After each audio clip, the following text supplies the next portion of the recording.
Is this the most reasonably priced tripod on the market? Let's find out together in this video.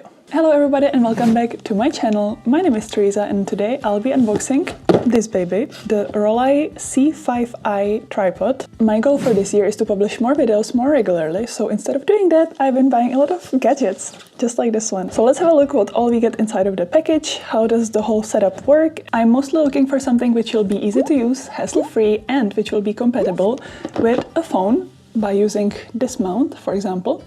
But you can use any mount, of course. By the way, if you're ever planning on doing unboxing videos, I highly recommend getting a razor like this. It just makes life so much easier. Ta-da! That's it.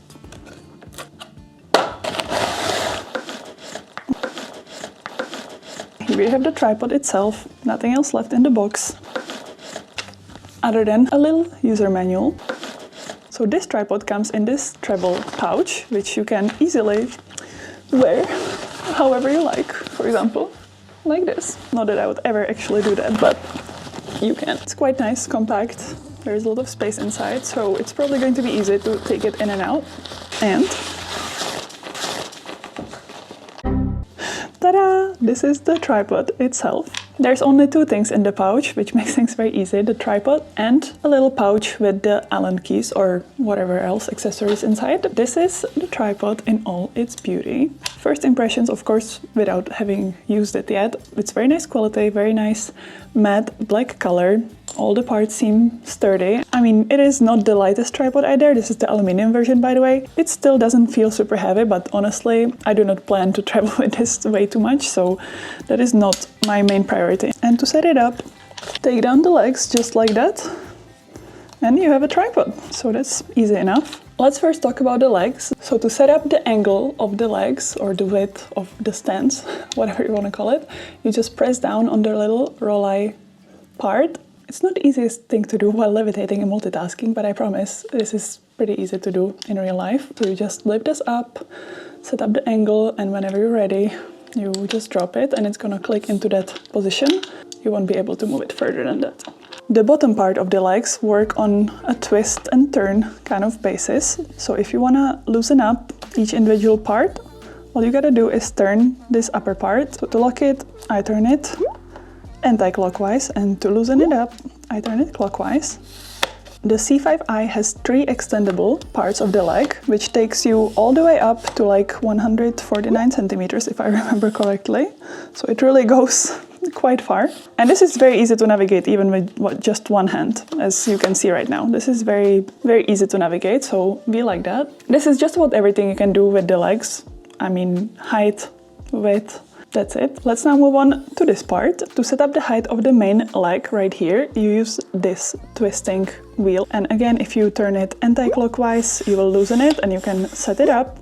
You can even let it go all the way down, just like that. Clockwise, you can tighten this in any position. Super foolproof, super easy to do. So far, this is Tereza approved, but let's have a look now at the main part, at the head. The next thing you can set up is whether you want the whole upper part, the head, to turn horizontally or around its axis, and you do that by using this fella on the side. By just tightening it or loosening it, you can control how easily and how much, or whether at all, is this part going to turn. So if I loosen it up all the way, just as now, it gives me this nice slow pan, and if I tighten this up, then it stays in its place. Then there is the big one on the side with the orange rim around it, which controls the movement of the top part. So if you loosen this up to the tilt position, and this was kind of stuck in the beginning, so if it doesn't work very easily, don't be afraid to use a little bit of power. And this is again very simple. The more you turn the knob towards the tilt sign or anti-clockwise, the easier it will become to move the top part. And then again, you can move it towards the lock side or clockwise to fasten it in the desired position. And there is also this cutout on the side, which means you can also shoot in a vertical mode. So this is very nice. And last but not least, the very top knot, which controls this top part with the screw. So you can basically screw this completely out and take this thing all the way out and replace it with some other attachment. But from the box it comes with this little plastic part with some anti-slip or anti-scratch padding. Very nice touch. And the screw is right here as well. So you just basically pop this in the trails and tighten it up just like that. Very easy to use. So I'm so far I'm very happy about this. And there's also a little water weight so that you can check whether your footage is leveled. And in the bottom it comes with a hook which you can use to add some weights and have more stability if you're shooting, for example, in a windy weather outside. And there's also nice padding on 2 out of the 3 legs, which makes the grip and the transportation of the tripod more comfortable. So now that we've gone through all the individual little parts, let's set this thing up from the default position and then dismantle the whole thing and put it back. Let's start. First you take the legs, you turn them to the other side. As we talked about, there's 3 different positions that you can put them in, so I'll just put it in the tightest position. Next up, you can loosen this ring to play with this. I'll leave it at this position, and then I'll go one by one and let down the legs. Always locking it after it extends fully.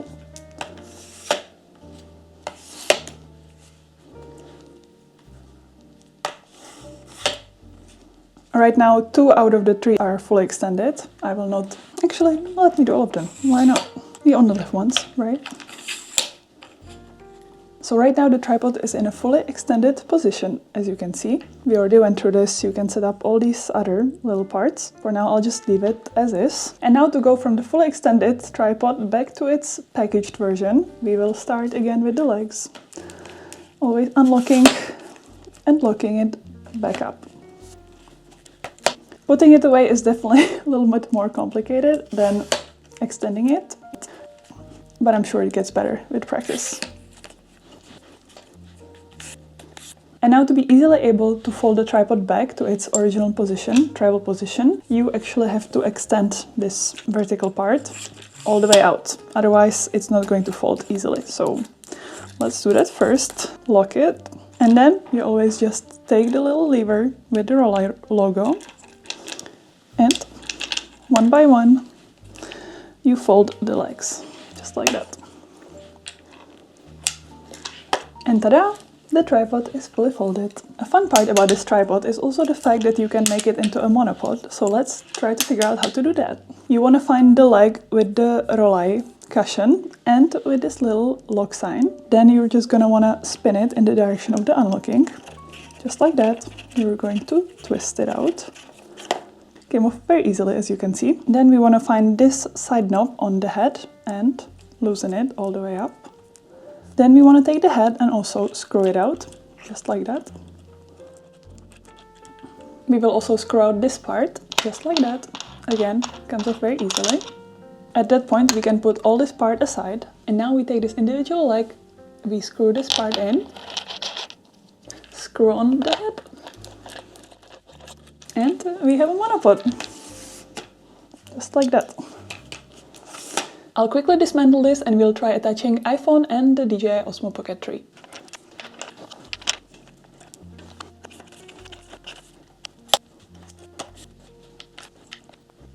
One thing that I wish more tripods had would be some kind of ruler on the legs so that you can make sure that all of them are set up the same way, because how the hell am I supposed to figure out whether they are all extended to the same extent? Here it is. Let's attach the DJI Osmo Pocket 3. Camera is now attached, but as you can see, it is very wobbly and moving all over the place even though it's securely tightened. So how to fix that? You simply untwist this part all the way out, take out this whole plasticky part, and then in the bottom you'll find this little screw part. Hold on to the little handle, twist it around until it's tightened. And your camera is now securely fixed to the tripod. And now I'll take my Manfrotto, whatever, phone mount. This little mount is very handy because first of all, it can fit a big phone. Even the 16 Pro Max is no issue. This is the one specifically made for the bigger phones. Plasticky cushions, so it will not scratch your phone, it will not squeeze it in extremely hard. And last but not least, it can actually be attached in both the horizontal and the vertical position, depending on your preference. So let's try, for example, this position. Now I'll again secure it in the bottom, and ta-da! Now you can simply click in your phone and record with your phone. Oh, and the last important thing is that it actually has a little slot to put in a microphone or even light or anything. So for the price, this is a very handy little thing. I definitely recommend it, and I'll link everything down below so that you can easily find it. So I believe I've covered just about everything that can be said about this tripod. I hope you guys liked the video. I personally am impressed. I think that for the price, this is a great tripod. Everything works flawlessly and smoothly. I'm so far very happy with it. I think the value for money is amazing. For traveling, you may want to invest in the carbon version, but for everyday home use or hobby use, this is a great option. It is tall enough to be usable in many different settings. Everything that I've shown in this video, including the gear that I'm filming it on, will be linked in the description box down below. So check that out, and I'll see you in the next video. Bye!